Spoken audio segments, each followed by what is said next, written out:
Hello student. तो आज हम स्टार्ट कर रहे हैं अपनी एक नई video lecture series course BCA के लिए सेकंड सेमेस्टर के लिए mathematical foundation for computer science second unit number 4 से हम स्टार्ट करेंगे। तो 4 जो यूनिट है हमारी वो है ऑप्टिमाइजेशन टेक्निक।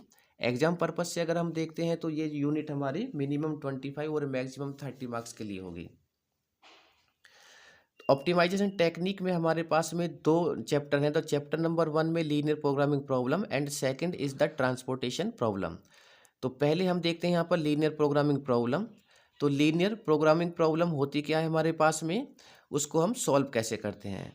देखो, लीनियर प्रोग्रामिंग प्रॉब्लम के अंदर हमारे पास कोई भी प्रॉब्लम, जो भी प्रॉब्लम होगी, अब प्रॉब्लम किसी भी टाइप की हो सकती है, वो हमारे पास में वो हमें न्यूमेरिकल में यानी कि इक्वेशंस में गिवन होगी या फिर हमें थ्योरेटिकल प्रॉब्लम हमें गिवन होगी। अगर हम देखते हैं तो देखो दिस टाइप की ये जो प्रॉब्लम है, इस तरीके की कोई हमारे पास में प्रॉब्लम है, एक मैन्युफैक्चरिंग प्रोडक्ट है यानी कंपनी के लिए।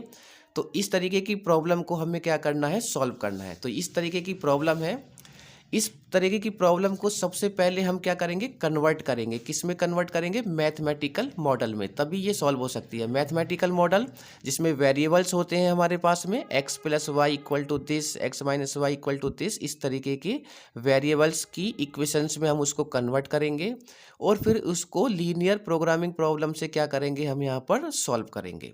तो इस तरीके की हमारे पास में प्रॉब्लम्स होंगी जिसमें कि पहले हम इसको कन्वर्ट मैथमेटिकल मॉडल में करेंगे और फिर इसको हम सॉल्व करेंगे।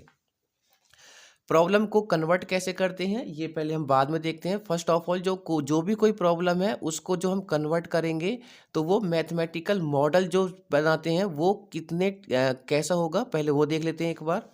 मैथमेटिकल मॉडल में दो ही टाइप में हमें वहाँ पर ऑब्जेक्टिव फंक्शन मिलने वाला है, यानी कि दो ही टाइप की प्रॉब्लम होंगी, या तो मैक्सिमम के लिए या फिर मिनिमम के लिए हम वहाँ पर डिफाइन करेंगे। जेड अगर मैक्सिमम की बात है तो मैक्सिमम का मतलब है कि हम वहाँ पर प्रॉफिट को फाइंड कर रहे हैं। अगर मिनिमम की बात हो रही है तो उसमें हम मिनिमम कॉस्ट को डिफाइन करेंगे, फाइंड करेंगे। अब आइडेंटिफाई डिसीजन वेरिएबल। अब ये प्रॉब्लम के अंदर जब हम इसमें, जैसे मैंने ये प्रॉब्लम दिखाई थी, इसके अंदर हमें यहाँ पर वेरिएबल्स में इसको कन्वर्ट करना है। तो वो हम किस तरीके से कन्वर्ट करेंगे वो हमारा नेक्स्ट प्रोसेस है। तो ऐसी प्रॉब्लम को पहले हम उसमें डिसीजन वेरिएबल को आइडेंटिफाई कर रहे हैं, यहाँ पर x1 x2 से करेंगे। फिर उसमें प्रॉब्लम में ये ढूंढेंगे कि वो मैक्सिमाइज के लिए है या फिर मिनिमम कॉस्ट के लिए वो हमारी प्रॉब्लम है। और एलपीपी जब हम यहाँ पर उसका मैथमेटिकल मॉडल ऑफ एलपीपी बनाते हैं तो एलपीपी हमारे पास में उसके 3 पार्ट्स होंगे। तो फर्स्ट पार्ट में हमारे पास में उसका ऑब्जेक्टिव फंक्शन। ऑब्जेक्टिव फंक्शन के अंदर पहले हम इस प्रॉब्लम के अंदर इस तरीके से ढूंढेंगे कि वो मैक्सिमम प्रॉफिट के लिए है या फिर मिनिमम कॉस्ट के लिए है। जैसे अगर मैं इस वाले क्वेश्चन को देखता हूँ तो यहाँ पर ये जो प्रॉब्लम है वो किसके लिए है, मैक्सिमम प्रॉफिट के लिए है। तो मैक्सिमम प्रॉफिट के लिए या मिनिमम कॉस्ट के लिए क्वेश्चन से पता लगेगा। तो वो कहलाता है हमारा ऑब्जेक्टिव फंक्शन। तो यहाँ पर अगर मैं प्रॉफिट के लिए है तो यहाँ मैक्सिमम जेड लिख देंगे, अगर वो मिनिमम कॉस्ट के लिए है तो वो मिनिमम हो जाएगा। तो z equal to C1x1 plus C2x2। यहाँ पर जो C1, C2 और C3 है वो क्या है, हमारी कॉस्ट है, बेनिफिट्स और कॉस्ट पर यूनिट, यानी कि कांस्टेंट मान सकते हैं या फिर हम उसको क्या मान सकते हैं, कॉस्ट पर यूनिट है हमारे पास। तो फर्स्ट पार्ट में हमारा कंप्लीट हो गया ये objective function. The second part is the subject to the constant equation और कंडीशंस। यहाँ पर हमें कुछ कंडीशंस गिवन होंगी कि कंडीशंस में जो गिवन होती हैं वो इनइक्वलिटीज में यहाँ पर गिवन होंगी, या तो लेस देन इक्वल टू होगा या फिर क्या होगा, ग्रेटर देन इक्वल टू, कि कौन सी चीज़ हमारे पास में कितनी अवेलेबल है, वो उससे ज़्यादा नहीं हो सकती। तो यही क्या होती है हमारे पास में set of constant equation. The third part is the condition for decision variable. जो कंडीशन फॉर डिसीजन वेरिएबल होता है वो नॉन नेगेटिव होंगी, नॉन नेगेटिव कांस्टेंट इक्वेशन होंगे, मतलब जो भी वेरिएबल्स होंगे हमारे पास में वो ऑलवेज ग्रेटर देन और इक्वल टू क्या होने चाहिए, 0 ही होंगे। अब देखो प्रॉब्लम की अगर हम बात करें, जैसे कि हमने 6 और 7 में वो क्वेश्चंस पढ़े थे कि अगर हमारे पास में दो वैल्यू का जो ऐड है वो अगर 10 है तो अगर एक वैल्यू ये है तो दूसरी वैल्यू क्या होगी को। तो इस तरीके की ही प्रॉब्लम को हम कहाँ पर एक मैथमेटिकल मॉडल यानी कि किसी भी इंडस्ट्री के लिए जब हम सॉल्व करते हैं तो उसको इस तरीके की इक्वेशन में हम क्या करते हैं, चेंज करते हैं। तो उसी को वही कहलाता है हमारे पास में मैथमेटिकल मॉडल ऑफ एलपीपी। देखो ये एक हमारी प्रॉब्लम है, इसका पहले हम क्या करेंगे, मैथमेटिकल मॉडल बनाएंगे एंड आफ्टर दैट फिर हम उसको क्या करते हैं, वहाँ पर सॉल्व करते हैं। पहले प्रॉब्लम को देख लेते हैं कि इसको किस तरीके से हम कन्वर्ट करेंगे अपने मैथमेटिकल मॉडलेशन में। A manufacturer produce two type of model, यानी कि टू टाइप ऑफ मॉडल्स वो प्रोड्यूस कर रहा है एक मैन्युफैक्चरर, जो M1 M2। Each M1 model require 4 hours of grinding and 2 hours of polishing के लिए है, M1 जो मॉडल है उसके लिए। वेयर ईच M2 मॉडल के लिए रिक्वायर है कि 2 घंटे वो ग्राइंडिंग करता है और 5 आवर्स ऑफ पॉलिशिंग करता है। द मैन्युफैक्चर हैज 2 ग्राइंडर और 3 पॉलिशिंग है, यानी कि मैन्युफैक्चर के पास 2 ग्राइंडर हैं और 3 पॉलिशर्स हैं। ईच ग्राइंडर जो वर्क कर सकता है वो 40 आवर्स एक वीक के अंदर, और ईच पॉलिशर जो है वो जो वर्क करता है वो कितना है, उसकी कैपेसिटी कितनी है, 60 आवर्स फॉर ए वीक की है। Profit on M1 model is 3 and M2 model is 4। ये यानी कि ये प्रॉफिट है हमारे पास वो M1 मॉडल का कितना है, ₹3 है, और जो M2 मॉडल का कितना होगा हमारे पास में, ₹4। Whatever the produce in a week is sold in the market, how should the manufacture allocate his production capacity to the 2 types of models so that he may make the maximum profit in a week. देखो इस तरीके की कोई भी अगर हमारे पास में प्रॉब्लम है तो सबसे पहले हमें प्रॉब्लम को 3 भाग में हमें डिवाइडेड करना है, यानी कि हमें 3 पार्ट्स बनाने हैं। एक है उसका objective function, second is the set of constant and the decision variables conditions हमारे पास में। तो देखो यहाँ पर 2 टाइप के बात हो रही है, 2 टाइप के मॉडल हैं, तो मैंने पहले काम करते हैं हम इसको, इस वाली इक्वेशन को हम वेरिएबल्स में कन्वर्ट करेंगे। तो नंबर हमने M1 को, जो प्रोडक्ट है M1 वो कितने प्रोड्यूस होता है, उसको M1 को मैं X1 से डिनोट कर रहा हूँ जो भी होता है, और जो number of produce of product M2 है एक वीक के अंदर, उसको मैंने लेट कर लिया है X2। हर किसी प्रॉब्लम के अंदर हम उसको वेरिएबल्स में लेट करेंगे ही करेंगे, क्योंकि वेरिएबल्स में ही हमें उसको क्या करना है, कन्वर्ट करना है। तो ये हो जाएगा हमारा X1 और X2। तो M1 को X1 होगा और M2 जहाँ पर होगा उसको हम क्या करेंगे, X2। फर्स्ट ऑफ ऑल अगर हम यहाँ से देखें तो हमारे पास में प्रॉफिट की बात हो रही है या फिर हमारे पास में मिनिमम कॉस्ट की बात हो रही है। तो क्वेश्चन तो देखो सबसे लास्ट में क्या लिखा हुआ है कि maximum profit in a week, यानी कि ये जो बात हो रही है वो किसके लिए बात हो रही है, हमारे पास में मैक्सिमम प्रॉफिट की बात है हमारे पास। तो अगर मैं मैक्सिमम प्रॉफिट की बात करूं तो देखो क्वेश्चन में एक हमारे पास में यहाँ पर लाइन थी, the profit of the M1 model is RS3 और M2 model is the RS4। तो यहाँ से अगर हम देखें तो मैक्सिमम की बात है, तो अगर मैं इसको कन्वर्ट करता हूँ तो ये हो जाएगा maximise Z equal to M1 model को मैंने क्या मान रहा है यहाँ पर, X1 से मैं रिप्रेजेंट कर रहा हूँ और M2 को किससे कर रहा हूँ, 4 से। तो यहाँ पर हमारे पास जो RS3 है वो हो जाएगा 3X1 प्लस, और हमारे पास में जो M2 मॉडल है इज RS वो कितना है, 4, तो वो हो जाएगा 4X2 उसकी कॉस्ट है। तो ये हो गई हमारे पास में कौन सा, ऑब्जेक्टिव फंक्शन। अब देखो इसको हमारे पास में मैंने इस तरीके से इसको रिप्रेजेंट कर दिया, यहाँ पर ये ग्राइंडिंग है और पॉलिशिंग है, क्योंकि 2 टाइप ऑफ जो मॉडल है M1 और M2 वो किस पर बात कर रहे हैं, वो या तो ग्राइंडिंग की बात कर रहे हैं या फिर किसकी बात कर रहे हैं, पॉलिशिंग की बात कर रहे हैं। ये M1 है और ये क्या मान लिया मैंने M2, और कौन सी चीज़ कितनी अवेलेबल है तो वो हम यहाँ पर लिखेंगे। हर एक चीज़ आवर्स में है तो वो आवर्स में हो गई हमारे पास में। आप चाहो तो उसको इस तरीके से रिप्रेजेंट करो या फिर आप उसको डायरेक्ट भी बना सकते हो, अगर आपके पास में उसको बनाने के लिए आपको ज़रूरत नहीं है कि आपको इसको टेबल में ही बनाना है। अगर एक बार प्रैक्टिस होती है तो डायरेक्टली हम उसको कन्वर्ट कर लेंगे इक्वेशंस में, बस ये समझाने के लिए आपको है यहाँ पर। तो ग्राइंडिंग अगर हम यहाँ पर देखते हैं, देखो तो 2 टाइप ऑफ मॉडल्स हैं हमारे पास में, एक M1 मान लिया और एक M2।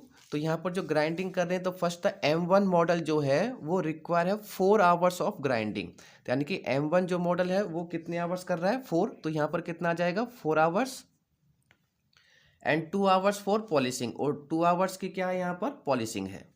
ये हो गया M1 के लिए।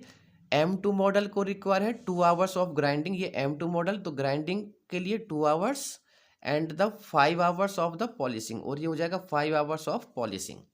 द मैन्युफैक्चर है 2 ग्राइंडर हैं और 3 पॉलिशर हैं, यानी कि जो अवेलेबल है वो कितने हैं हमारे पास में, 2 ग्राइंडर हैं और 3, और क्या है हमारे पास में, 3 पॉलिशर हैं, ये हमारे पास में अवेलेबल हैं। अब each grinder work 40 hours in a week, यानी कि अगर 40 आवर्स एक वीक में वर्क करता है, यानी कि ईच पॉलिशर, तो ये इसका मतलब दो अगर हमारे पास में है, दो ग्राइंडर हैं, तो वो कितने आवर्स वर्क करेंगे? यदि एक 40 करता है तो दो कितना करेंगे? 80 आवर्स। ऐसे ही अगर हम पॉलिशिंग देखें तो पॉलिशिंग कितना है हमारे पास में? 3 पॉलिशर हैं, और जो एक पॉलिशर है वो कितने आवर्स वर्क करता है हमारे पास में? 60। देखो ईच पॉलिशर वर्क, ईच का मतलब एक पॉलिशर जो वर्क करता है वो 60 आवर्स करता है, तो इसका मतलब 3 पॉलिशर कितना वर्क करेंगे? वो करेंगे 180 आवर्स। तो ये वैल्यू हमारे पास में हो गई 180। नाउ इसको अब हम चेंज कर सकते हैं, ये सारी वैल्यू हमारे पास अब अवेलेबल हैं ऑलरेडी। हमने यहाँ पर जो मैक्सिमाइज इक्वेशन है, ऑब्जेक्टिव फंक्शन हमने बना दिया है। तो सेकंड पार्ट क्या था हमारा? Subject to constant equation, subject to constants. तो सब्जेक्ट टू कांस्टेंट्स हम बनाएंगे तो किस तरीके से यहाँ पर बनाएंगे? देखो यहाँ पर the first is the this equation, इस तरीके से इक्वेशन को बनाएंगे यहाँ पर। तो फर्स्ट क्या है हमारे पास में? 4, और इस हमने m1 को क्या माना था? x1, तो ये हो जाएगा 4x1। पॉलिशिंग क्या है हमारे पास में? 2, और ये हो जाएगा हमारे पास में x2। अवेलेबल है तो हमारे पास में जो मैक्सिमम अवेलेबल है वो कितने कितने आवर्स के लिए है? वो है 80 आवर्स। सेकेंड इक्वेशन क्या बनेगी हमारे पास में? ये सेकेंड इक्वेशन के वेरिएबल्स में आ जाएगी, तो ये हो जाएगा 2x1 प्लस ये हो जाएगा हमारे पास में 5x2, और अवेलेबिलिटी कितनी है? 180 आवर्स की, तो 180 क्योंकि 3 है और वो 60 आवर्स के लिए वो वर्क करते हैं। तो ये हो जाएगी हमारे पास में the set of the constant equation, set of constants equation. Now the third part क्या था हमारे पास में? The condition of the decision variable. वो ऑलवेज क्या होती है? जो x1 माना है हमने वेरिएबल्स में, और जो x2 है always is the greater than equal to 0। और ये ही क्या कर दिया है हमने? इस प्रॉब्लम को चेंज कर दिया है अपने मैथमेटिकल मॉडल में। तो ये था हमारा इंपॉर्टेंट कॉन्सेप्ट। किसी भी प्रॉब्लम को, the first is the problem आपको गिवन हो सकती है क्वेश्चन में, या फिर डायरेक्ट आपको यहाँ पर मैथमेटिकल मॉडल आपको गिवन हो सकता है। मैथमेटिकल मॉडल गिवन है तो उसको हम डायरेक्टली सॉल्व कर लेंगे, या फिर क्वेश्चन आ सकता है कि आपको कोई प्रॉब्लम गिवन होगी, आपको मैथमेटिकल मॉडल बनाना है और उसके बाद आपको उसको सॉल्व करना है। तो मैथमेटिकल किसी भी प्रॉब्लम को मैथमेटिकल मॉडल में चेंज करेंगे तो उसके दो ही 3 पार्ट हैं। एक तो सबसे पहले हम लेट करेंगे वेरिएबल्स में, 2 मॉडल की बात है 2, 3 मॉडल की बात है तो x1 x2 और x3। जो भी चीज़ हमारे पास में गिवन है m1 m2 कुछ भी रिक्वायर्ड है वो यहाँ लिखेंगे। हमने यहाँ पर जो भी माना है m1 को और m2 को वो दिस, और यहाँ पर अवेलेबिलिटी। अगर आप ये नहीं भी बनाते हैं तो आप डायरेक्टली क्वेश्चन में से यहाँ पर फाइंड कर सकते हैं।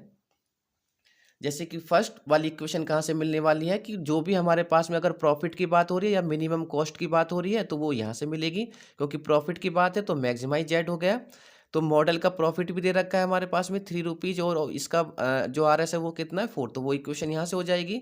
The set of the questions, जो भी हमारे पास में यहाँ पर कंडीशंस गिवन है सब्जेक्ट ऑफ द कांस्टेंट, कौन कौन सी चीज़ अवेलेबल है वो यहाँ हमारे पास में यहाँ से, और जो वेरिएबल्स होंगे तो उनकी कंडीशंस क्या होती है? Always greater than equal to 0।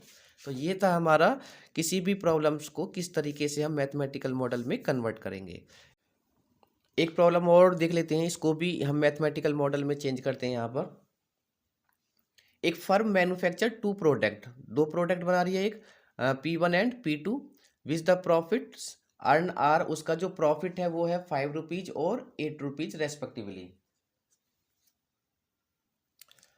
तो each product is prepared on 2 machines M1 and M2, time is required for the these product on the 2 machines and the ability is, यानी कि उसको ऑलरेडी उसने हमें ये कंडीशंस यहाँ पर गिवन है क्वेश्चन के अंदर, तो हमें इसको मैथमेटिकल मॉडल में कन्वर्ट करना है। तो देखो मैथमेटिकल मॉडल को लिए हमारे पास में 3 पार्ट में हम उसको डिवाइडेड करते हैं। First is the objective function. तो जो हमारा ऑब्जेक्टिव फंक्शन होगा, ऑब्जेक्टिव फंक्शन को कहाँ पर हम सर्च करते हैं? वहाँ पर कि वो प्रॉफिट की बात हो रही है हमारे पास में या फिर मिनिमम कॉस्ट की बात है। तो अगर हम इस क्वेश्चन में देखते हैं तो यहाँ पर प्रॉफिट किसकी बात हो रही है? प्रॉफिट अर्न, यानी कि 2 प्रोडक्ट जो है हमारे पास में वो P1 और P2 है हमारे पास यहाँ पर, उनका जो प्रॉफिट आ रहा है वो कितना है? 5 रुपीज़ है, और वो कितना है? 8 रुपीज़ रेस्पेक्टिवली है। तो मैक्सिमाइज जेड हो जाएगा हमारे पास में। इसको हम चाहे तो आप P1 P2 मान लो, दो प्रोडक्ट हैं, इन्होंने माना हुआ है P1 और P2, तो हम भी यहाँ पर P1 और P2 में लिख लो, या फिर आप X1 और X2 में इसको कन्वर्ट भी कर सकते हैं।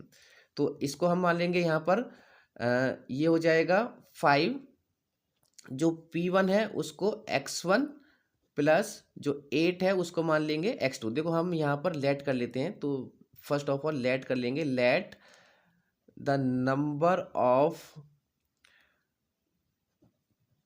प्रोडक्ट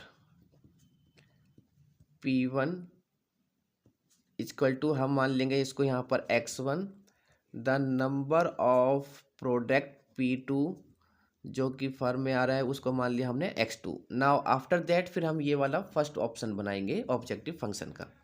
तो ये हो जाएगा हमारे पास में 5 P1 की बात हो रही है तो वो X1, और 8 P2 की बात हो रही है तो वो X2। द सेकंड क्या होगा हमारे पास में, the second is the set of constant equation. अब देखो सेट ऑफ कांस्टेंट इक्वेशन कैसे बनाएंगे इसका, कॉन्स्टेंट्स, सेट ऑफ कॉन्स्टेंट्स। तो ऑलरेडी मैंने बताया हुआ था कि ये वाली एक इक्वेशन बनेगी, एक ये इक्वेशन बनती है हमारे पास। तो इस इक्वेशन को पहले इस इक्वेशन को बनाते हैं, तो ये हो जाएगा हमारे पास में 2x1 प्लस का 4x2। मैक्सिमम की बात हो रही है तो ऑलवेज क्या होगा हमारे पास में, लेस देन इक्वल टू रहता है, और कितना अवेलेबल है हमारे पास में यहाँ पर, ये 400। सेकंड इक्वेशन बनाएंगे तो ये कितना बन जाएगा, 1 है, तो आप चाहे 1 लिखो या मत लिखो, ये x1 ही रहेगा, और ये क्या है हमारे पास में यहाँ पर x2। ये हो जाएगा लेस देन और इक्वल टू, और कितना अवेलेबल है हमारे पास में यहाँ पर, वो है हमारे पास में 600। The third part is the decision variables, वो है x1 और x2, ऑलवेज क्या कंडीशन होती है, ग्रेटर देन इक्वल टू 0। तो ये हो गया हमारा मैथमेटिकल मॉडल। तो इसको अगर हम एक साथ लिखें तो वो किस तरीके से लिखते हैं हम यहाँ पर देखो, the maximise z equal to 5x1 plus 8x2, ये हो जाएगा subject to constant, subject to constant equation है हमारे पास में 2x1 plus 4x2 less than equal to 400, और x1 plus x2 less than equal to 600। And the conditions क्या है, conditions for decision variable x1 और x2 always greater than equal to, और यही कहलाता है हमारा मैथमेटिकल मॉडल। तो ये वाला जो पार्ट है हमारा वो यहाँ पर फिनिश होता है या फिर कंप्लीट होता है कि हम किस तरीके से किसी भी जो भी थ्योरेटिकल प्रॉब्लम है उसको हम मैथमेटिकल में किस तरीके से चेंज करेंगे। एंड द नेक्स्ट स्टेप होगा हमारा कि हम इस वाली प्रॉब्लम को जो हमने कन्वर्ट कर दी है तो उसको हम सॉल्व कैसे करेंगे। द लीनियर प्रोग्रामिंग प्रॉब्लम को जो सॉल्यूशन होता है वो दो टाइप से हम इसको सॉल्व कर सकते हैं इस तरीके की प्रॉब्लम को। The first is the graphical method और second is the simplex method. तो ग्राफिकल मेथड जैसे इसका नाम है ग्राफ में, तो इसको ग्राफ के द्वारा हम यहाँ पर सॉल्व करते हैं। सिंप्लेक्स मेथड को हम टेबल के द्वारा हम वहाँ पर सॉल्व करेंगे। अगर एग्जाम पर्पज से देखते हैं हम यहाँ पर, तो अगर ग्राफिकल मेथड के लिए अगर क्वेश्चन आता है तो वहाँ पर वो 7.5 के लिए होगा। अगर सिंप्लेक्स मेथड से सॉल्व करने के लिए कोई भी प्रॉब्लम आती है तो वो 15 मार्क्स में होगी। तो फर्स्ट जो हम कवर कर रहे हैं यहाँ पर वो कर रहे हैं किसी भी लीनियर प्रोग्रामिंग प्रॉब्लम को हम ग्राफिकल मेथड से कैसे हम सॉल्व करते हैं, तो ये उसका वर्किंग प्रोसेस है। अगर थ्योरेटिकल आता है तो हमें उसको थ्योरेटिकल रूप से लिखना है कि हम उसमें क्या क्या फाइंड करते हैं। तो एक बार सिर्फ इसको पढ़ लेते हैं क्योंकि ये तभी समझ में आएगा जब हम किसी क्वेश्चन को यहाँ पर सॉल्व करेंगे। तो देयर आर द 6 स्टेप में हम इसको सॉल्व करते हैं। तो first is the formulate the problem with mathematical form. तो पहले जो फॉर्मुलेट करेंगे प्रॉब्लम को मैथमेटिकल फॉर्म में, ऑलरेडी हमने वो देख लिया है कि किस तरीके से हम उसको मैथमेटिकल उसका मॉडल बनाते हैं। तो पहले तो फर्स्ट वाला पार्ट हमने कंप्लीट कर लिया है। The second is the plot of the constant equation on the graph, यानी कि जो भी इक्वेशंस हैं उसको ग्राफ पर क्या करेंगे, प्लॉट करेंगे। आइडेंटिफाई करेंगे फिजिबल सॉल्यूशन और लोकेट करेंगे कॉर्नर पॉइंट को, जो भी हमारा फिजिबल रीजन मिला है उसका फिजिबल रीजन का ही हम क्या निकालते हैं, फिजिबल सॉल्यूशन हम फाइंड करते हैं। ऑब्जेक्टिव फंक्शन में उसको प्लॉट करेंगे और फिर हम वहाँ पर देखेंगे कि जो ऑब्जेक्टिव फंक्शन में वो ऑप्टिमल वैल्यू जो है उसकी वो मैक्सिमम है, तो मैक्सिमम वैल्यू सर्च करते हैं। अगर वो मिनिमम की बात कर रहा है तो वो हम मिनिमम वैल्यूज में हम फाइंड करते हैं। तो क्वेश्चन सॉल्व करते हैं, फिर उसके बाद में ये टॉपिक्स हमारे क्लियर होंगे। देखो ये एक हमारे पास में मैथमेटिकल मॉडल दिया हुआ है, यानी कि प्रॉब्लम को हमने कन्वर्ट नहीं किया है। ऑलरेडी प्रॉब्लम को कन्वर्ट करना हमने सीख लिया है, तो हमने डायरेक्टली क्या लिया है, मैथमेटिकल मॉडल लिया है। इसको हमें सॉल्व करना है by the help of graphical method, क्योंकि हमारा इस टाइम पे जो भी हम सॉल्व कर रहे हैं वो उसको किसकी हेल्प से करेंगे, यहाँ पर ग्राफिकल मेथड की हेल्प से करेंगे। तो ये हमारा ऑब्जेक्टिव फंक्शन हो गया, ये सेट ऑफ कॉन्स्टेंट इक्वेशन, ये कंडीशन ऑफ डिसीजन वेरिएबल, ये always greater than equal to, ये इनइक्वलिटीज में गिवन होती हैं, और यहाँ पे हमें पता लगता है कि हम मैक्सिमम प्रॉफिट की बात कर रहे हैं या फिर मिनिमम कॉस्ट की बात कर रहे हैं। तो देखो इसका जो वर्किंग प्रोसेस है वो क्या है कि फर्स्ट जो working process step by step यानी कि प्रोग्रामिंग की तरह ही होगा कि पहले ये पार्ट फाइंड करना है, आफ्टर दैट फिर ये वाला ही पार्ट होगा उसका। तो फर्स्ट जो हमारे पास में हम इसको 3 स्टेप में हम इसको सॉल्व करेंगे। द स्टेप नंबर 1 जो है वो क्या होता है हमारे पास में कि जो कांस्टेंट इक्वेशन होंगी ये क्या कहलाती है हमारे पास में, the set of constant equation. The set of constant equation को हम यहाँ पर कन्वर्ट करेंगे किसमें, इक्वलिटीज इक्वेशन यानी कि इक्वल इक्वेशन में। आप इसको इक्वल इक्वेशन लिख सकते हैं यहाँ पर, the convert the constant equation into equal equation. तो कन्वर्ट कर देंगे इसको, तो पहली इक्वेशन क्या होगी, 5x1 + 3x2 = 30 हो जाएगा, और सेकंड इक्वेशन बन जाएगी x1 + 2x2 और इक्वल 18 हो जाएगी। एक को मान लेंगे इक्वेशन नंबर फर्स्ट और सेकंड को मान लेंगे इक्वेशन नंबर सेकंड। तो ये हो गया हमारी कन्वर्ट हो गई कांस्टेंट इक्वेशन किसमें, इक्वल इक्वेशन में। अब इसको सॉल्व करते हैं, तो सॉल्व करने का जो प्रोसेस है वो भी सेम है हमारे पास में कि पहले हम इक्वेशन नंबर फर्स्ट को करेंगे। जब हम पहली वाली इक्वेशन को जो हम सॉल्व करते हैं यहाँ पर, तो उसमें पहले x1 को 0 रखेंगे तो हमें x2 की वैल्यू फाइंड होगी, और फिर सेकंड यानी कि इसी में फिर x2 को 0 रखेंगे तो फिर हमें x1 की वैल्यू फाइंड होगी। तो पहली वाली इक्वेशन है 5x1 + 3x2 = 30। तो इसमें x1 को 0 पुट किया, तो जैसे ही मैंने x1 को पुट या इसमें 0 पुट करेंगे तो 5x1 की जगह 0 + 3x2 और इक्वल टू 30। 0 के मल्टीप्लाई 5 में तो 0 + 3x2 = 30, 0 को ऐड करेंगे तो सेम हमें यही वेरिएबल होगा 3x2 = 30। x2 की वैल्यू फाइंड करेंगे तो 3 इसके डिवाइडेड में जाएगा, और जब हम इसको सॉल्व करेंगे तो x2 की वैल्यू कितनी हो जाएगी, 10। तो x2 की वैल्यू 10 हो गई। अच्छा इसके कोऑर्डिनेट्स भी बना लेते हैं, क्योंकि ग्राफ पर हमें इसको रिप्रेजेंट करना है। तो जब भी हम इसके यहाँ पर कोऑर्डिनेट्स बनाते हैं, पेयर बनाते हैं, तो पहली जो वैल्यू होगी वो हमेशा x1 की वैल्यू होगी और दूसरी वैल्यू किसकी होगी, हमेशा x2 की। तो x1 हमने कितना माना था, 0, तो x2 कितना मिला हमें वहाँ पर, 10। तो ये हो गए हमारे इसके कोऑर्डिनेट्स। अब इसी इक्वेशन का अभी हमें क्या करना है, x2 को 0 पुट करना है। तो 5x1 तो एज इट इज रहेगा, x2 को 0 पुट करेंगे तो 3 × 0 = 30। तो 5x1 0 के मल्टीप्लाई 0 = 30, तो ये हो जाएगा 5x1 = 30। x1 की वैल्यू फाइंड करेंगे तो ये हो जाएगा 30/5। तो 5 6 जा 30, तो x1 की वैल्यू हो जाएगी हमारे पास में 6। इसके भी कोऑर्डिनेट बना लेते हैं।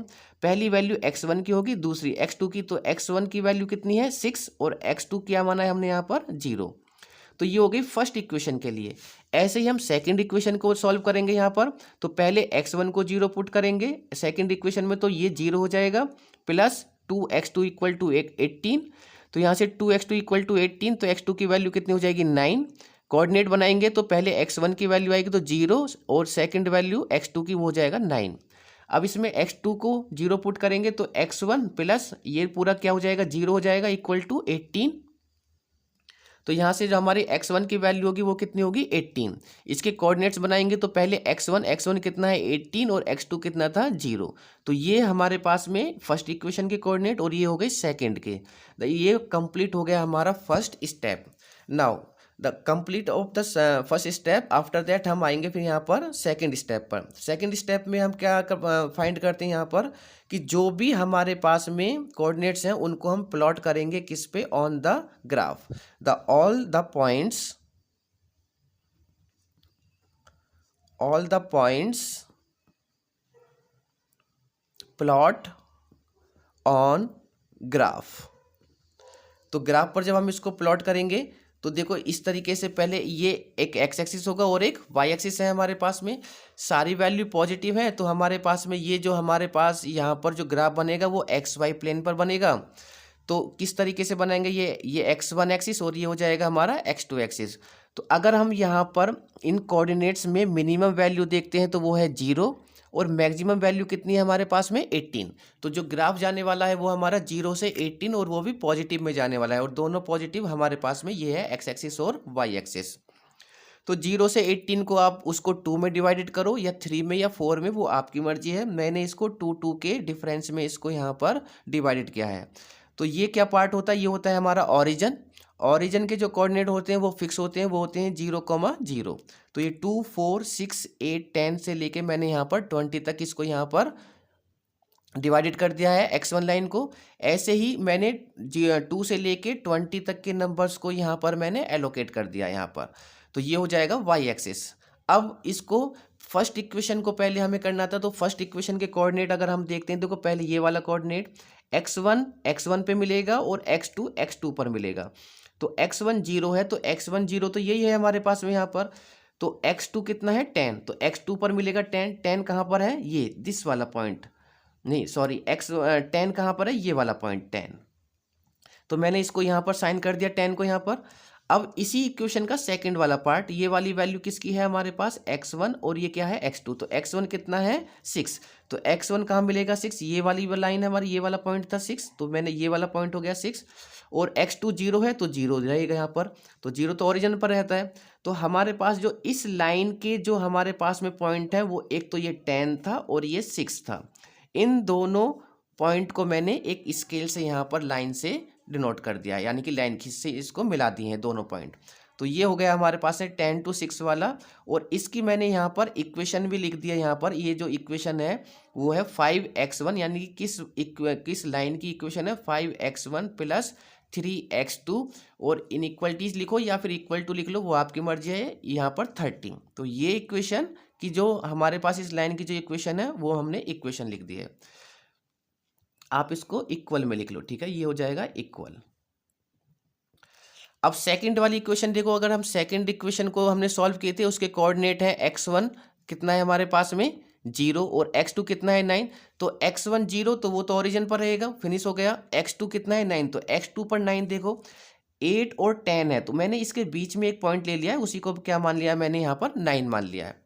सेकंड कोऑर्डिनेट है 18। 18 किसका है, x1 का, और x2 0 हो तो x1 पर 18, तो x1 ये है, x1 पर 18 था हमारे पास में दिस, और x2 0 तो 0 ही रहेगा। तो इस वाली जो इक्वेशन के कोऑर्डिनेट कौन कौन से थे, एक तो 18 था और एक था 9, तो मैंने 18 और 9 को एक लाइन से यहाँ पर मिला दिया।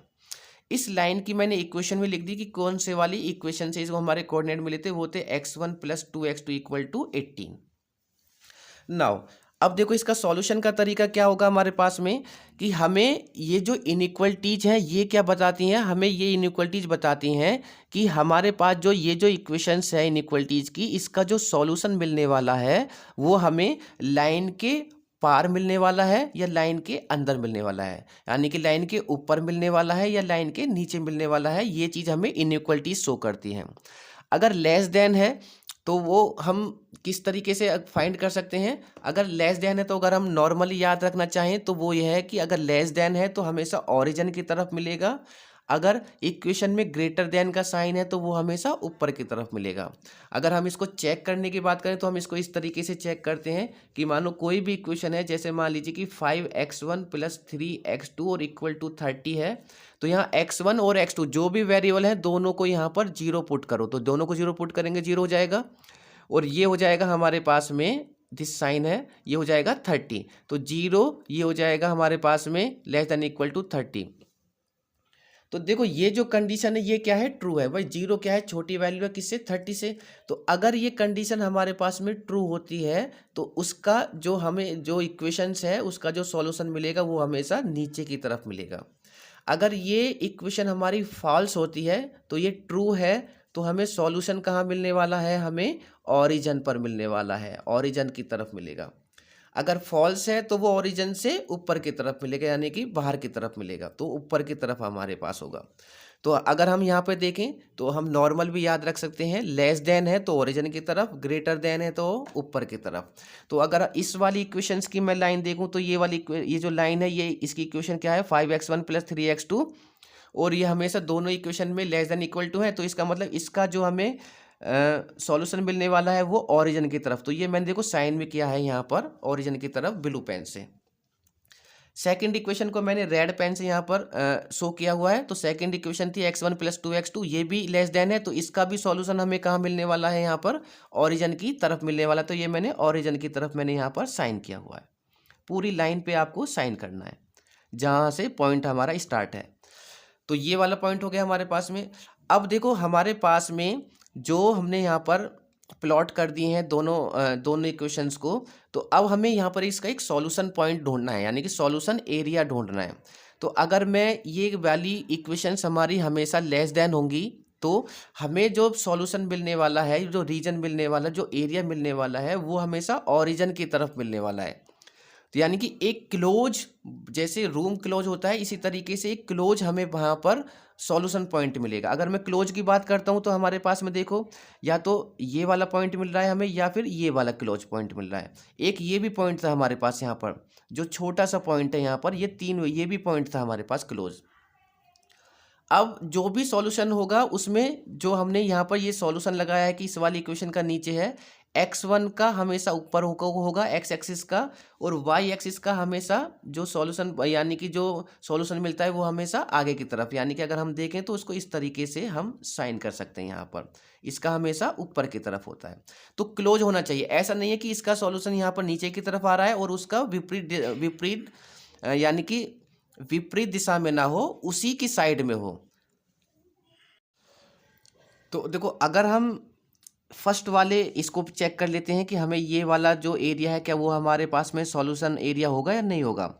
तो देखो अगर इस वाली लाइन का हम सॉल्यूशन देखते हैं तो वो नीचे की तरफ है, तो अगर इस वाली लाइन का देखें तो उसका भी नीचे की तरफ है। इसका मतलब देखो ये, यानी कि इसके डायरेक्शन के अपोजिट नहीं होना चाहिए। अगर ये नीचे की तरफ है तो दूसरी वाली लाइन का इसकी तरफ ही मूव होना चाहिए उसका, तो ही वो क्या बनता है हमारे पास में, उसका सॉल्यूशन का एरिया बनता है। इसका भी ऊपर को है, देखो इसका इसकी तरफ है, लेकिन इसका कहाँ जा रहा है, अपोजिट जा रहा है, तो इसका मतलब ये 1 वाला नहीं बनेगा। सेकंड वाले पे आते हैं। देखो इस वाली लाइन का अगर मैं देखूं तो देखो नीचे की तरफ है, ये वाला पॉइंट देखते हैं, तो ये वाला पॉइंट यहाँ से स्टार्ट हो रहा है, तो ये इस वाली लाइन का नीचे की तरफ है सॉल्यूशन वाला। इसका हमेशा ऊपर की तरफ होता है, ये भी ठीक है, और इसका हमेशा साइड की तरफ होता है। तो देखो ये इसके तरफ ही है इसका मुंह, और इसका मुंह भी इसकी तरफ है, तो ये क्लोज बाउंड की तरफ बन रहा है। इसका मतलब ये वाला जो है वो हमारा सॉल्यूशन एरिया है, सेकंड वाला। थर्ड वाला यहाँ पे देखो छोटा सा बन रहा था, तो अगर मैं इस वाली लाइन का देखूँ तो वो इधर की साइड में था, लेकिन इस वाली लाइन का उसका अपोजिट आ रहा था, तो ये थर्ड वाला पॉइंट भी नहीं बनेगा। तो ये जो हमारे पास में एरिया निकला है वो निकला है सेकंड वाला, और इसको एक नाम देते हैं, वो होता है हमारा फिजिबल रीजन, F.R। तो यही कहलाता है हमारा फिजिबल रीजन। तो जो फिजिबल रीजन बना है वो कहाँ से कहाँ तक बना है, तो वो देखो ओरिजिन O से लेके जब हम स्टार्ट करेंगे ऊपर की तरफ, तो वो इस पॉइंट तक गया है हमारे पास 9 तक, फिर वो इस वाले पॉइंट पर आया है B पर, और फिर वो नीचे की तरफ गया है। तो ऐसा नहीं कि वो यहाँ पे गया, नहीं, ये वाला तो बना ही नहीं ना, ये वाला क्लोज पॉइंट कहाँ तक था, यहाँ से यहाँ तक, यहाँ से यहाँ, और यहाँ से यहाँ था, ये है ही नहीं। तो हम 0 से A पे गए, और A से फिर मैंने इसका नाम दे दिया B, और B से फिर हम नीचे की तरफ आए। तो ये एरिया हमारा ऐसा है कि जो कि क्लोज बाउंड की तरफ है, इसी को हम बोलते हैं फिजिबल रीजन। तो इसका मैंने नाम दे दिया, तो उसको OABC दे दिया। अब इसके पॉइंट्स हम कोऑर्डिनेट फाइंड करेंगे, तो ओरिजिन के तो फिक्स होते हैं 0 0। जो भी लाइन पर हमारे पास में पॉइंट आएंगे उसके हम बहुत इजी तरीके से कोऑर्डिनेट निकाल लेते हैं। जैसे कि ए है y एक्सिस पर x2 पर, इसको हमने x2 माना है। x2 पर x1 की वैल्यू क्या होगी, 0 होगी, और x1 पर x2 की वैल्यू 0 होती है।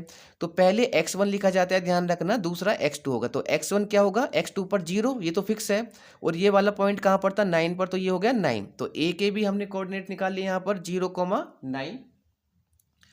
अब देखो बी बीच में आ रहा है, मिड में, तो मिड वाले हमारे इजी नहीं निकलते, उनको हमें सॉल्व करना होता है। पहले हम निकालेंगे जो भी लाइन पर है। एक है सी पॉइंट है, तो सी कहाँ पर है, 6 है, तो पहले x1 लिखा जाता है, तो x1 कितना हो जाएगा 6, और x1 पर x2 की वैल्यू क्या हो जाएगी 0, तो ये हो जाएगा 6,0। तो सी के भी हमारे पास में कोऑर्डिनेट्स हैं, बस हमें किसके कोऑर्डिनेट फाइंड करने हैं, यहाँ पर बी के हमें यहाँ पर फाइंड करने हैं। तो बी के कोऑर्डिनेट्स कितने होंगे हमारे पास यहाँ पर, तो उसको हम सॉल्व करेंगे यहाँ पर। तो सॉल्व करने का जो तरीका है वो क्या है कि इस वाले पॉइंट को हम देखते हैं वो किस किस लाइन से इंटरसेक्ट हो रहा है। तो यहाँ तो सिर्फ दो ही लाइन है, एक तो ये वाली लाइन है और एक ये वाली लाइन है, तो इनसे इंटरसेक्ट हो रहा है ये। तो इन दोनों लाइन की इक्वेशन को हम यहाँ पर सॉल्व करेंगे और वहाँ से हम इसके क्या निकालेंगे, कोऑर्डिनेट्स निकालेंगे। तो इन दोनों इक्वेशन को जो हम सॉल्व करेंगे, तो ये फर्स्ट इक्वेशन थी, ये सेकंड इक्वेशन थी। किसी एक के वेरिएबल को हम यहाँ पर इक्वल बना लेंगे। तो x1 की वैल्यू जो है वो यहाँ पर 5 है और यहाँ x1 की वैल्यू क्या है, 1 है। तो सेकंड वाली इक्वेशन में अगर मैं 5 की मल्टीप्लाई कर दूँ तो ये दोनों वेरिएबल इक्वल हो जाएंगे। तो यह मल्टीप्लीकेशन जो होगी वो पूरी इक्वेशन में होगी। तो पहले 5 की मल्टीप्लाई की तो 5x1 प्लस 5 2 जा 10x2 इक्वल टू 18 5 जा 19। फर्स्ट वाली इक्वेशन को सेम ऐसे ही लिखेंगे। तो माइनस करेंगे तो ये हो जाएगा प्लस का साइन माइनस, प्लस का साइन माइनस और प्लस का साइन माइनस। तो यहाँ पर जो अपोजिट साइन होते हैं प्लस और माइनस, वो आपस में ये दोनों वैल्यू इक्वल हैं, तो सेम ये क्या हो जाएंगे, कैंसिल हो जाएंगी। तो 10x2 में से 3x2 को जब माइनस करेंगे तो नीचे वाला साइन लेते हैं, हमेशा ध्यान रखना। तो कितना बचेगा, 7x2। 90 में से 30 को माइनस करेंगे तो 60। x2 की वैल्यू क्या होगी, 60/7। तो जब हम इसको डिवाइड करेंगे तो 8.57। इस वाली वैल्यू को किसी भी एक इक्वेशन में पुट करेंगे तो हमें किसकी वैल्यू मिलेगी, वहां पर x1 की। मैंने x2 को इक्वेशन नंबर सेकंड में मैंने यहाँ पर पुट किया है। तो क्या थी सेकंड इक्वेशन, x1। तो x1 तो एज इट इज ऐसे रहेगा, प्लस का 2 इंटू x2 की वैल्यू मैंने पुट कर दी 8.57 इक्वल टू 18। x1 प्लस 2 की मल्टीप्लीकेशन करेंगे 8.57 में तो 17.14 इक्वल टू 18। इसको इधर लेके जाएंगे, प्लस का साइन है तो कैसा हो जाएगा, माइनस का साइन। 18 में से माइनस करेंगे 17.14 तो क्या वैल्यू मिलेगी हमें, 0.86। तो ये हो गई वैल्यू हमारी x1 की। तो हमारे पास जो x1 इसके कोऑर्डिनेट्स फाइंड हो गए हैं वो हो गए 0.86, 8.57। तो हमने यहाँ पर देखो अब b के कोऑर्डिनेट भी हमें फाइंड हो गए हैं। तो जो हमारे पास में कॉर्नर पॉइंट, जो कॉर्नर यानी कि कॉर्नर पॉइंट बने हैं वो कौन कौन से थे, ओ ए बी सी, सभी के हमारे कोऑर्डिनेट बन गए हैं। अब थर्ड स्टेप हमारे यहाँ से स्टार्ट होगा कि कॉर्नर पॉइंट टेबल। तो कॉर्नर पॉइंट टेबल बनाएंगे यहाँ पर। तो कॉर्नर पॉइंट टेबल में देखो यहाँ पर ये हो जाएगा कॉर्नर पॉइंट और यहाँ हो जाएगा हमारे पास मेन जो इक्वेशन है। जो मेन जो इक्वेशन है वो मैक्सिमाइज के लिए है, तो हमने वो इक्वेशन यहाँ पर लिख ली है। ओ ए बी सी पॉइंट्स हो गए उसके। तो ये x1 की वैल्यू और ये किसकी वैल्यू है, x2 की। इन दोनों वैल्यू को इसमें पुट करेंगे अपनी मेन इक्वेशन में और जो भी वैल्यू हमें यहाँ पर फाइंड होगी उसको लिखेंगे। x1 की वैल्यू 0, तो 0 सब टोटल सबको 0 कर देगा। x2 की भी 0 है तो यहाँ से जो हमें वैल्यू मिलेगी वो क्या मिलेगी, 0। ऐसे ही x1 की वैल्यू 0 है और x2 की वैल्यू 9 को इसमें पुट करेंगे तो 0 तो सबको 0 कर देगा। तो x1 का वाला जो हमारा ये वाली वैल्यू है वो 0 हो जाएगी। क्या बचेगी, 6x2, वो 9 है तो 9 6 जा कितने हो जाएंगे, 54। बी के कोऑर्डिनेट को जब हम इसमें पुट करेंगे तो 10 इंटू x1 की मल्टीप्लीकेशन 0.86 में करेंगे तो 8.6 प्लस 8.57 को x2 की जगह वैल्यू पुट करेंगे और 6 की मल्टीप्लाई करेंगे तो 51.4। तो ये वैल्यू मिलेगी हमारे पास में 60.02। सभी की वैल्यू जब हम यहाँ पर पुट करेंगे x1 और x2 की तो ये हमें यहाँ पर वैल्यू मिलेंगी। अगर हमारे पास में जो मैक्सिमाइज के लिए हमारे पास में प्रॉब्लम है तो यहाँ मैक्सिमम वैल्यू हम सर्च करेंगे। अगर मिनिमम के लिए है तो हम यहाँ पर मिनिमम कॉस्ट हम यहाँ पर फाइंड करेंगे। तो मैक्सिमम है तो मैक्सिमम वैल्यू क्या है हमारे पास में, देखो ये 60 और ये 60.02 है तो ये क्या है हमारे पास में मैक्सिमम वैल्यू होगी। तो मैक्सिमम वैल्यू और हम इसका आंसर लिखेंगे द मैक्सिमम कितना है 60.02 ऑन किस वाले कोऑर्डिनेट पर है, बी पर है, बी पॉइंट पर है और उसके जो पॉइंट है वो है 0.86, 8.57 और यही क्या होगा हमारा इसका आंसर होगा। तो ये था हमारा एक क्वेश्चन जिसको हमने यहाँ पर लीनियर प्रोग्रामिंग प्रॉब्लम को हमने यहाँ पर सॉल्व किया है ग्राफिकल मेथड से। एक क्वेश्चन और सॉल्व करते हैं, यहाँ पर एक क्वेश्चन और सॉल्व करते हैं, solve by the graphical method से ही।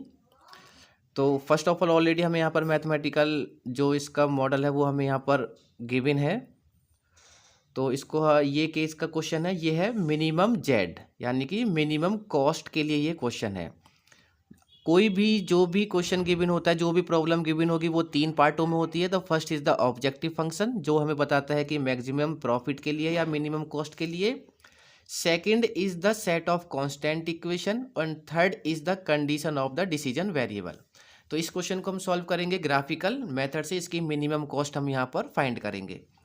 तो first step the convert the constant into equal equation. तो कांस्टेंट को इक्वल करने के लिए हम क्या करते हैं, बस इक्वल का साइन लगाएंगे और यहाँ पर फर्स्ट इक्वेशन हो जाएगी हमारे पास x1 plus 3x2 equal to 3। Second equation होगी x1 plus x2 equal to 2। ये इसको फर्स्ट इक्वेशन मान लिया और इसको मान लिया सेकंड। अब इसके कोऑर्डिनेट्स फाइंड कर लेते हैं। अब देखो कोऑर्डिनेट फाइंड करने के लिए ऐसा नहीं है कि जो पहले आप इसको 1 बाई 1 इसमें पुट करो, वो पहले वाला क्वेश्चन समझाने के लिए था। आप चाहो तो देखो इसको डायरेक्टली भी हम किस तरीके से कर सकते हैं, कैसे भी आप फाइंड करो वो आपकी मर्जी है पॉइंट। हमें सिर्फ इसके कोऑर्डिनेट्स चाहिए। तो फ्रॉम इक्वेशन नंबर फर्स्ट है x1 plus 3x2 equal to 3। तो इसके हम कोऑर्डिनेट फाइंड करेंगे। तो सॉल्व करने का जैसे पहले किया था, आप चाहे ऐसे करो चाहे आप डायरेक्टली करो, किसी भी तरीके से हमें सिर्फ इसके कोऑर्डिनेट चाहिए, वो रूल नहीं चाहिए। तो ऐसे भी इसके कोऑर्डिनेट हम फाइंड कर सकते हैं। यहाँ x1 लिखेंगे, यहाँ x2 लिखेंगे। पहले मैं x1 को 0 पुट करता हूँ। तो जैसे ही मैं x1 को 0 पुट करूँगा तो हमें x2 की वैल्यू क्या मिलेगी, ये 3 इसके डिवाइडेड में चला जाएगा, तो ये वैल्यू मिलेगी हमें 1। 3 1 जा 3 हो जाएगा। इस बार मैं x2 को 0 पुट करूंगा तो ये सारी वैल्यू हमारी क्या हो जाएगी, 0 हो जाएगी। तो हमें क्या मिलेगा, x1 की वैल्यू कितनी मिलेगी, 3। तो ये हमारे पास में इसके जो कोऑर्डिनेट्स हो जाएंगे वो क्या बनेंगे हमारे पास में 0,3, और इसके बनेंगे हमारे पास में 1,0। सेकेंड वाली इक्वेशन है तो इसके भी इसी तरीके से एक बार फाइंड करते हैं, देखते हैं। तो ये हो जाएगा हमारे पास में x1 और ये हो जाएगा x2। तो दो ही वैल्यू है, दो वेरिएबल है, दो ही हमारे पास में यहाँ पर वैल्यू फाइंड होने वाली है। अगर मैं x1 को 0 पुट करता हूँ तो ये जो टोटल 0 हो जाएगा। तो x2 की वैल्यू कितनी मिलने वाली है मुझे, 2। इस बार x2 को जब मैं 0 पुट करूँगा तो ये टोटल वैल्यू 0, तो x1 की वैल्यू क्या मिलेगी मुझे यहाँ पर 2। तो इसके कोऑर्डिनेट्स कितने मिले, पहले तो 0,2, इसके कितने मिले हमारे पास में 2,0। तो दोनों इक्वेशन के हमारे पास में कोऑर्डिनेट्स हैं। अब इसको हम क्या करते हैं, ग्राफ पर रिप्रेजेंट करेंगे। तो ग्राफ पर रिप्रेजेंट करते हैं हम। यहाँ पर सभी वैल्यू पॉजिटिव्स हैं तो ये ऑलरेडी एक्स और वाई प्लेन पर ही बनेगा। नाउ अब है हमारा second step, the plot all point on graph. अब इन जो हमारे पास में जो पॉइंट्स हैं उनको हम ग्राफ पर प्लॉट करेंगे। तो x1 axis, x2 axis, minimum value 0 है और मैक्सिमम वैल्यू 3। तो x1 पर 4 पॉइंट लिए हमने यहाँ पर, और x2 पर भी 4 पॉइंट लिए हैं। तो पहली वाली इक्वेशन के लिए देखते हैं। तो पहली वाली ये है x1 की वैल्यू होगी और ये किसकी वैल्यू होगी, x2 की वैल्यू होगी। तो x1 0, तो मतलब x1 की ओरिजिन इज 0। ये वैल्यू x2 पर कितना है, 3। तो x2 यहाँ पर है तो ये हो जाएगा 3। इसको मैंने यहाँ पर इंडिकेट कर दिया 3। सेकेंड कोऑर्डिनेट क्या था इसका, 1 0। तो x1 कितना है, 1। तो x1 ये है हमारे पास में 1 है यहाँ पर।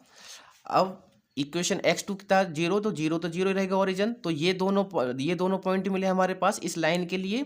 तो इनको एक लाइन से हम क्या कर देंगे, यहाँ पर शो करेंगे।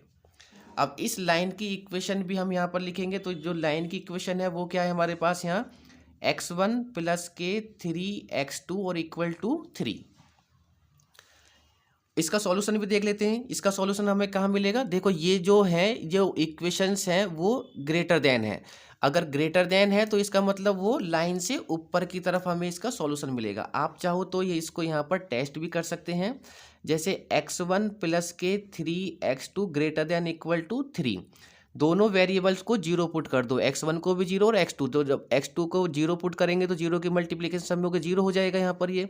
तो ये हो जाएगा 0 ग्रेटर देन इक्वल टू 3। तो क्या जो 0 है वो 3 से बड़ा या 3 के बराबर है, नहीं, 3 से तो बड़ा हो नहीं सकता 0। तो ये तो फॉल्स है, फॉल्स है। तो इसका मतलब हमें इस लाइन का जो सॉल्यूशन मिलने वाला है वो हमें ओरिजिन से अपोजिट मिलने वाला है, मतलब ऊपर की तरफ। और ऊपर की तरफ जो होगा, इसका जो ऊपर की तरफ सॉल्यूशन कहाँ होगा, वो होगा दिस टाइप। ये होगा इसका हमारा ऊपर की तरफ सॉल्यूशन। सेकेंड इक्वेशन देखो, सेकेंड इक्वेशन के पॉइंट हैं 0,2 और 2,0। ये x1 x2 पर 2 देखते हैं। ये है हमारे पास में x2 पर 2। ये x1 की वैल्यू 2 है तो ये है हमारे पास में 2। इसको एक लाइन से हम क्या करेंगे, इन दोनों पॉइंट को हम यहाँ पर मिलाएंगे। नाउ अगर हम इसका सॉल्यूशन देखते हैं तो इस वाली लाइन का हमें सॉल्यूशन कहाँ मिलने वाला है, इस लाइन का सॉल्यूशन भी ग्रेटर देन इक्वल टू है। तो ग्रेटर देन इक्वल टू का मतलब कहाँ है, वो भी हमें ऊपर की तरफ मिलेगा, क्योंकि 0 कोई 2 से बड़ा तो हो नहीं सकता है। तो इसका मतलब इसका सॉल्यूशन भी हमें कहाँ मिलने वाला है, ऊपर की तरफ मिलने वाला है। तो ये हो गया हमारे पास में। तो इसकी भी इक्वेशन यहाँ पर हम पुट कर देंगे यहाँ पर। तो ये वाली इक्वेशन हो जाएगी हमारे पास x1 प्लस x2, इस लाइन की equation x1 plus x2 equal to 2। ये हो गया। अब देखो हमारे पास जो रीजन, अब देखते हैं इसका हम फिजिबल रीजन हम यहाँ पर सर्च करेंगे। तो फिजिबल रीजन सर्च करते हैं। देखो हमारे पास अगर मैं देखो फिजिबल, अगर हमारे पास ऐसा नहीं है कि वो हमें जो सॉल्यूशन मिलने वाला है वो ओरिजिन की तरफ ही मिलने वाला है, हो सकता है कि वो बॉक्स में मिले, हो सकता है कि वो ओपन में मिलना हो। तो ये हम अगर सॉल्यूशन देखते हैं तो देखो हमारे पास में एक पॉइंट ये बन रहा है, एक 2 ये बन रहा है, 3 ये बन रहा है और 4 ये बन रहा है। ये भी हमारे पास में क्या हो सकता है, हमारा सॉल्यूशन एरिया हो सकता है। तो इन चारों को हम यहाँ पर चेक करते हैं 1 बाई 1 और चेक करते हैं कि हमारे पास में कौन सा हमारा फिजिबल रीजन होगा। इसका ऊपर की तरफ होता है और इसका साइड में होगा। तो अगर हम देखें तो इसका इस तरह होगा, इसका इस तरफ होगा, इसका ऊपर की तरफ होगा और इसका साइड में होगा। तो देखो फर्स्ट को अगर मैं चेक करूं तो इसका ऊपर की तरफ है, इसका इधर की तरफ, लेकिन इस वाली लाइन का किधर जा रहा है, वो इधर के जा रहा है, इसका मतलब ये वाला नहीं है। सेकंड को चेक करते हैं। देखो सेकंड कहाँ से कहाँ तक बन रहा है बॉक्स, ये यहाँ से लेके यहाँ, यहाँ से लेके यहाँ, ये 3 पॉइंट बन रहे हैं। तो इसका ऊपर की तरफ जा रहा है, ठीक है, इसका भी इधर जा रहा है, बिल्कुल सही जा रहा है, लेकिन इस वाली लाइन का अपोजिट जा रहा है, इसका मतलब ये भी नहीं होगा। ये भी बन सकता है 5 हमारा। अगर मैं इसको चेक करता हूँ यहाँ पर, तो ये वाला जो पॉइंट है, नहीं ये तो बन ही नहीं रहा, कोई पॉइंट ही नहीं आ रहा है यहाँ पर 5, तो यही है हमारे पास। थर्ड वाले को देखो तो इसको ऊपर की तरफ जा रहा है और इस वाले x2 का इधर की तरफ पॉजिटिव होगा, तो ये भी नहीं होगा। इसको मैं चेक करता हूँ तो देखो ये फोर्थ वाला जो ओपन है वो कहाँ से जा रहा है, 3 से लेके अगर मैं देखूँ तो यहाँ दिस वाले पॉइंट और ये इस वाले पॉइंट पर जा रहा है। तो पॉइंट भी हमें ध्यान रखना है कि कहाँ से कहाँ पर जा रहा है। तो यहाँ से यहाँ, यहाँ के बाद में फिर ये मुड़ना शुरू हो रहा है इसका, अगर हम देखें तो ये इसका सॉल्यूशन वाला पॉइंट। तो इसका अगर मैं देखता हूं तो देखो बाहर की तरफ जा रहा है, ये भी बाहर की तरफ जा रहा है, ये भी बाहर की तरफ जा रहा है। इसका मतलब सारा का सारा पॉइंट बाहर की तरफ जा रहा है जितना भी हमारे पास है। और यही क्या होगा फिर, हमारा फिजिबल रीजन होगा। तो वो कहाँ से कहाँ तक है हमारे पास, इस पॉइंट का कुछ नाम दे देते हैं, ये हो जाएगा हमारे पास में ए, इसका नाम दे देते हैं बी और इसका नाम दे देते हैं यहाँ पर सी। तो हमारे पास जो सॉल्यूशन वाले पॉइंट हो गए वो हो गए हमारे पास में ए, बी और सी। इनके हम कोऑर्डिनेट फाइंड कर लेंगे। पहले जो लाइन पर है उनके कर लेते हैं। जैसे सी के कोऑर्डिनेट्स हैं तो वो तो लाइन पर है, ये x1 की वैल्यू क्या है 2, तो ये 2, तो यहाँ पर x2 की वैल्यू क्या हो जाएगी 0। सेकंड ए है तो ए के कोऑर्डिनेट्स भी फाइंड हो जाएंगे हमारे पास में। x2 की वैल्यू है, ये वाला पॉइंट कितना था हमारे पास में यहाँ पर 3, तो ये x2 की वैल्यू, तो यहाँ x1 की वैल्यू 0 और ये हो जाएगा 0,3। बी के पॉइंट हैं तो बी के पॉइंट हमें क्या करने पड़ेंगे फाइंड, क्योंकि वो मिड में आ रहे हैं। तो मिड में जब भी पॉइंट आएगा तो हमें उसके जो मिड में जो पॉइंट है जो किस किस लाइन से वो इंटरसेक्ट कर रहा है उस लाइन की इक्वेशन को सॉल्व करेंगे और वहाँ से उसके हम कोऑर्डिनेट हम वहाँ पर फाइंड करेंगे। तो सॉल्व करते हैं इन दोनों इक्वेशन को। ये दोनों इक्वेशन है हमारे पास में। तो देखो x1 दोनों में क्या है सेम है, तो माइनस कर दें यहाँ पर, माइनस माइनस माइनस, एक प्लस एक माइनस, अपोजिट कैंसिल। 3x2 में से माइनस करना है 1x2, तो ये कितना बचेगा हमारे पास में 2x2 इक्वल टू 3 में से 2 को माइनस करेंगे तो 1, तो x2 की वैल्यू कितनी हो जाएगी हमारे पास में 1/2, तो ये हो जाएगा हमारे पास में x2। इसकी इक्वेशन को, इस वैल्यू को किसी में भी पुट कर देंगे तो put the value in equation number second में पुट कर लेते हैं। तो सेकेंड वाली क्या है x1 प्लस x2 की जगह वैल्यू पुट करेंगे तो हो जाएगा 1/2 इक्वल टू 2। अब x1 इक्वल टू 2, इसको प्लस को इधर लेके जाएंगे माइनस का हो जाएगा, तो ये हो जाएगा 1/2। x1 इक्वल टू, सॉल्व करेंगे इसको तो 2 2 जा 4, तो 4 माइनस के 1/2, 2 2 जा 4, बीच में माइनस, उसको सेम लिखेंगे 1/2, तो ये हो जाएगा हमारे पास में 3/2। तो x की 1 की वैल्यू जो हो जाएगी वो जाएगी हमारे पास में 3/2। तो जो हमारे कोऑर्डिनेट्स हो गए वो हो जाएंगे 3/2, 1/2। तो ये हमारे पास में कोऑर्डिनेट्स बन गए हैं किसके, बी के कोऑर्डिनेट। तो बी के कोऑर्डिनेट्स हो गए हमारे पास में 3/2, 1/2। तो ए के भी हमें फाइंड हो गए हैं। तो देखो अब ए के तो जो थे वो थे 0,3, बी के भी फाइंड हो गए हैं, वो है हमारे पास में 3,2 और 1/2, और सी के हैं हमारे पास में 2,0। नाउ द थर्ड स्टेप अब फाइंड करते हैं हम यहाँ पर। नाउ द थर्ड स्टेप होगा हमारा कॉर्नर पॉइंट टेबल। तो कॉर्नर पॉइंट टेबल में कॉर्नर पॉइंट बनाएंगे और यहाँ पर मेन इक्वेशन क्या है, मिनिमाइज जेड है, तो वो वाली इक्वेशन लिखेंगे। अब जो भी हमारे पास में कॉर्नर पॉइंट है उनको यहाँ पर पुट करेंगे। तो पहली वैल्यू x1 की, दूसरी वाली x2 की। तो x1 कितना है 0, तो x1 0 है तो सबको 0 कर देगा, तो क्या बचेगा खाली x2 में कितनी वैल्यू है 3, तो यहाँ 3 पुट करेंगे तो 25 3 जा कितना हो जाएगा हमारे पास में 75। b के कोऑर्डिनेट है 3/2 1/2, जब इसको हम यहाँ पे पुट करेंगे तो 15 में मल्टीप्लीकेशन 3/2 तो ये हो जाएगा 22.5, और 25 में इंटू 1/2 तो 1/2 को सॉल्व करेंगे तो 0.5 के मल्टीप्लाई 25 में करेंगे तो 12.5, और इन दोनों को ऐड करेंगे तो 35। x1 की वैल्यू 2 जैसे ही जहाँ पुट करेंगे x1 की जगह 2 तो 52 जा 30 हो जाएगा, ये तो 0 है तो ये सबको क्या कर देगा 0। अब हमें देखो यहाँ पे क्या देखना था मिनिमम, तो मिनिमम वैल्यू कौन सी है हमारे पास में यहाँ पर 30, तो ये है हमारे पास में मिनिमम वैल्यू। तो यहाँ लिखेंगे हम तो मिनिमम वैल्यू कितनी है हमारे पास में 30 ऑन किस वाले पॉइंट पर मिली है सी पर, जिसके कोऑर्डिनेट्स कितने हैं हमारे पास में 2,0, और यही क्या होगा हमारा आंसर होगा। तो ये हमने दोनों के लिए यहाँ पर सॉल्व कर लिया है, एक क्वेश्चन हमने मैक्सिमाइज के लिए सॉल्व किया है और एक हमने मिनिमम वाली प्रॉब्लम को हमने यहाँ पर सॉल्व कर लिया है, किससे, ग्राफिकल मेथड से। ये कुछ क्वेश्चंस हैं आपके लिए जो इसमें कि होमवर्क में जो आपको करने हैं, एक बार क्वेश्चंस को रिवाइज कर लेते हैं। सॉल्व द ग्राफिकली, यानी कि सभी को आपको सॉल्व करना है ग्राफिकली मेथड से। हर टाइप का यहाँ पर क्वेश्चन है, चाहे वो less than equal to, greater than equal to, mix sign हो, या फिर इक्वल टू का साइन हो, या फिर वो न्यूमेरिकल में आपको गिवन हो, थ्योरेटिकल में गिवन हो और उसको आपको कन्वर्ट करना हो। तो ये तो ऑलरेडी हमारे पास में मैथमेटिकल मॉडलेशन है। जैसे फर्स्ट वाला क्वेश्चन देखते हैं, maximise Z equal to 80x1 plus 100x2, हमें ऑब्जेक्टिव फंक्शन गिवन है, set of the constant equation given है, 3 इक्वेशन है, तो लेस देन इक्वल टू है, तो ऑलरेडी इसका जो इस हर इक्वेशन का जो सॉल्यूशन होगा वो क्या होगा, ओरिजिन की तरफ होगा। तो ये वाला क्वेश्चन मैक्सिमाइज है, ऑलरेडी हमने किया हुआ, उसी तरीके से होगा। Second question, maximise Z equal to आपको गिवन है, यहाँ पर x less than equal to है हमारे पास में 25, y less than equal to 35, 2x plus y less than equal to 60। तो देखो इस क्वेश्चन को अगर हम यहाँ पे थोड़ा सा देखते हैं, इसमें जब हम यहाँ पर ग्राफ में इसको रिप्रेजेंट करते हैं, ये हो गया हमारे पास में x और ये हो गया y, तो जब मान लीजिए ये है x, जब हम इसको इक्वल करेंगे तो x इक्वल टू क्या हो जाएगा 25, तो मैंने जैसे 10 20 और 30, तो 25 का होगा, इसका मिड में होगा। तो यहाँ पे दूसरा वेरिएबल नहीं है, तो x को जब हम शो करते हैं किसी भी ग्राफ पर तो एक हमारे पास में पैरेलल लाइन y एक्सिस के एक्सिस होगी, तो ये जो लाइन होगी ये होगी x इक्वल टू 25। अब जैसे y इक्वल टू 35 है, तो जैसे इसके लिए हमने 10 20 30 और ये 40 है, तो 35 का होगा, मिड में होगा, तो y इक्वल टू 35। तो y में जब हमें शो करना है कोई वैल्यू तो उसको किस तरीके शो करेंगे, वो x एक्सिस के पैरेलल होगी। तो ये जो इक्वेशन होगी ये क्या होगी, y इक्वल टू 35। अब इस साइन से तो हमें इसका सॉल्यूशन पता लगता है, तो ओरिजिन की तरफ होगा, तो ओरिजिन कहाँ है इसका, इस तरफ है। y भी लेस देन है तो इसका भी ओरिजिन कहाँ है, नीचे की तरफ बनेगा यहाँ पर।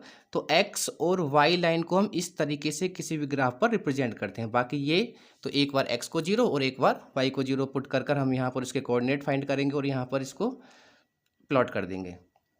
थर्ड क्वेश्चन देखते हैं, ए फर्म मैन्युफैक्चर 3 प्रोडक्ट, जैसे हमने पहले किया था 2 प्रोडक्ट के लिए था, M1 M2 मशीन, यहाँ पर 3 प्रोडक्ट हैं ABC।